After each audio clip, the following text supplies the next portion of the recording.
real en estos países? Se lo vamos a preguntar a Antonio Alonso Marcos, profesor y experto en relaciones internacionales de la Universidad CEU San Pablo. Antonio, muy buenas.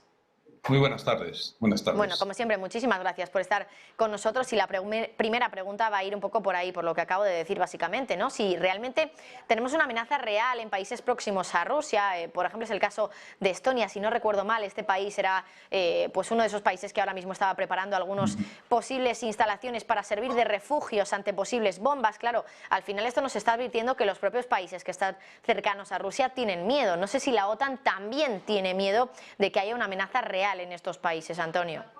Bueno, más que miedo es, digamos, una certeza que debe ser que está funcionando en sus mentes o en su subconsciente, porque la verdad es que están tomando medidas en esa dirección.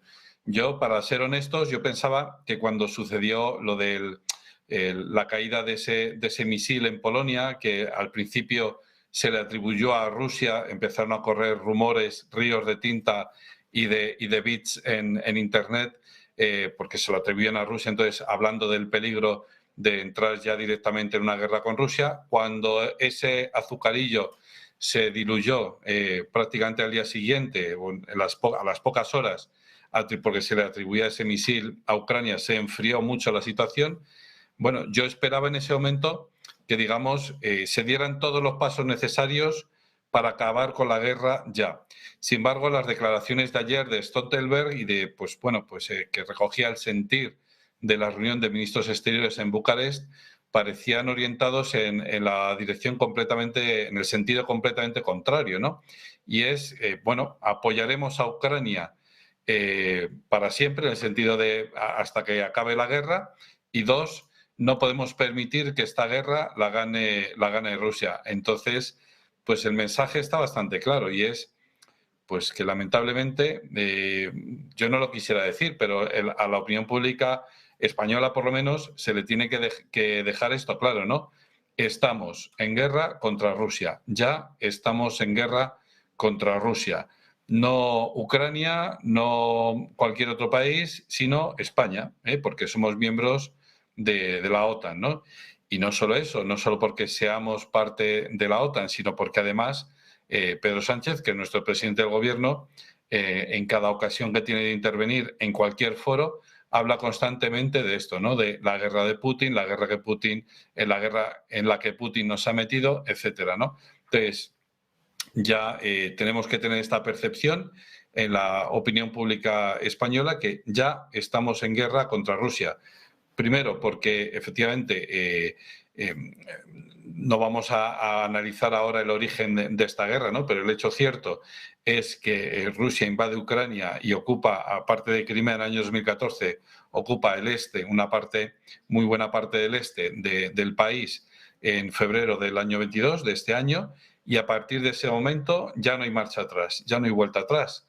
Y mucho menos con la declaración de esas regiones como parte integrante de la Federación de Rusia. Ahí ya sí que no hay vuelta atrás. O bien, o se gana esta guerra contra Rusia, o, como dijo ayer Stoltenberg, el secretario general de la OTAN, o bien una paz en la que ha ganado los agresores, porque este es el calificativo que le da a Rusia. Si confiamos en una paz que es fruto de la victoria de los agresores, no será una paz duradera. Entonces, pues tenemos que tener en cuenta también, y ya por último, que nosotros estamos enviando material bélico hacia una de las dos partes y solo hacia una de las dos partes. Es decir, que todos los posicionamientos públicos por parte de nuestros líderes políticos y toda la ayuda que se está enviando a la zona es solo hacia una de las partes. Esa situación es insostenible a medio o largo plazo. O bien o se entra de lleno en esa guerra, cosa que nadie quiere hacer por el temor cierto que hay a que Rusia no es cualquiera. Oiga, Rusia no, con todos mis respetos, Rusia no es Yugoslavia, Rusia no es Afganistán ni es Irak, es un país que tiene armas nucleares.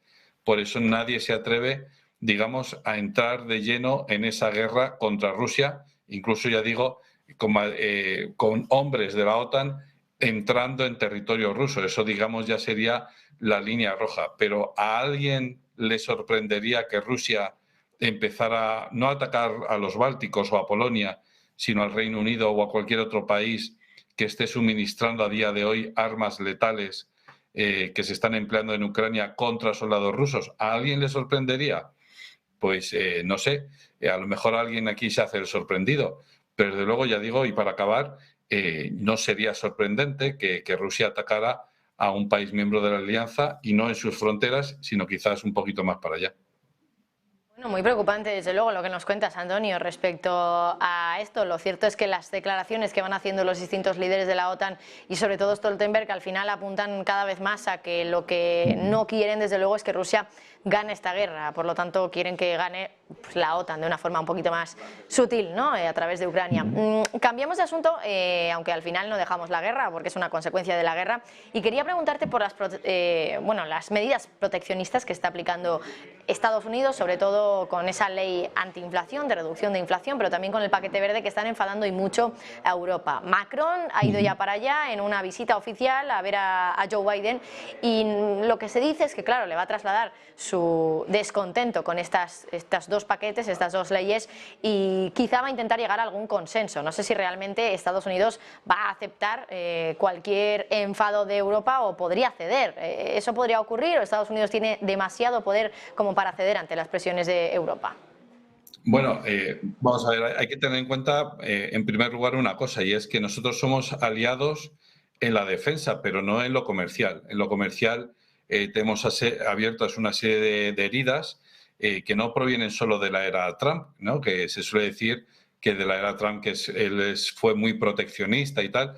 Mucho antes de la era Trump, ya con Obama, pero incluso también con Bush hijo, bueno, en fin, pues somos los competidores de Estados Unidos y ellos quieren proteger su propio mercado interno. Entonces, sobre todo tienen una serie de aranceles puestos o una serie también de prohibiciones puestas a nuestros productos agropecuarios que nos hace inviable enviar para allá una buena parte de nuestros productos, ¿no? Entonces, hay que tener muy claro una cuestión, y es que Estados Unidos, efectivamente, como parte de la Alianza Atlántica, son nuestros aliados en materia de defensa, pero incluso con excepciones o con un asterisco y con nota al pie de página, pero en el resto de aspectos, pues somos competidores, ¿no?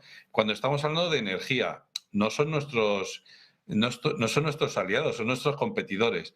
Si ahora nos suministran energía es porque se nos ha cortado el gas que nos viene de Rusia, ¿no? Entonces, ellos están ganando mucho dinero gracias a la exportación de su gas licuado, por ejemplo, ¿no? Pero hay muchos otros muchos productos, ya digo, por ejemplo, del tipo agropecuario, en fin, que a nosotros nos tienen vetada la exportación de nuestros productos a su mercado, a su país, porque somos competidores, ¿no? Entonces, lo del asterisco y nota a pie de página en temas de defensa que decía antes, por ejemplo, que se lo digan a los franceses cuando ya se les había prometido comprar una serie de cuestiones y llegan los australianos y dicen, no, pues mira, ahora con el AUKUS que hemos firmado con Estados Unidos y con el Reino Unido, pues ahora ya no vamos a proveernos de armamento francés, sino de armamento o británico o estadounidense. Bueno, pues esto también hay que tenerlo en cuenta, que la autonomía a la que aspiraba la Unión Europea hace 20 años, bueno, pues eso ya poco a poco se va abandonando. A lo mejor esto es una cuestión temporal, es una cuestión que obedece a una cuestión efímera y que lo que es constante pues es esa alianza y ese entendimiento entre Estados Unidos y Europa, ¿no? El continente europeo. Bueno, a lo mejor, pero la cuestión es que a día de hoy, en el momento actual, en la fase en la que estamos, es en la que Estados Unidos va hacia un mayor proteccionismo, eso es obvio, y eso sí que empezó con Obama y, por supuesto, Donald Trump lo amplificó muchísimo más. Y bueno, esa es la etapa en la que estamos y que, ya digo, por último, Europa tiene que tenerlo en cuenta y no se tiene por qué, bueno, si quiere asombrarse, que se asombren los líderes políticos de la Unión Europea, pero a nadie le puede sorprender realmente que eso esté sucediendo, ¿no? Bueno, pues Antonio Alonso, como siempre, muchísimas gracias por estar con nosotros y que pases una feliz tarde. Gracias por la invitación y feliz tarde a vosotros también. Y mientras esperamos el dato de PIB y de balanza comercial en Estados Unidos,